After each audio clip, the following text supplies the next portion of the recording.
Aston Martin has become the latest car maker to be caught up in a major recall of faulty Daimler steering column components that can cause unintended airbag deployments.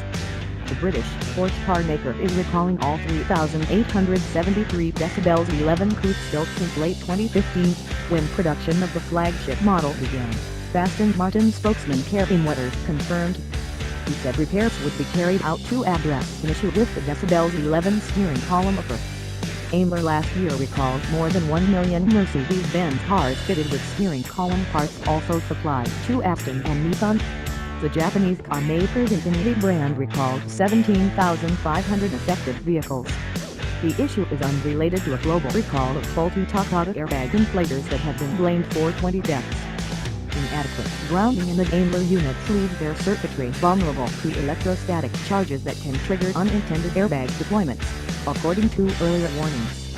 Mercedes reported a handful of instances where drivers suffered minor abrasions or bruises as a result of the problem.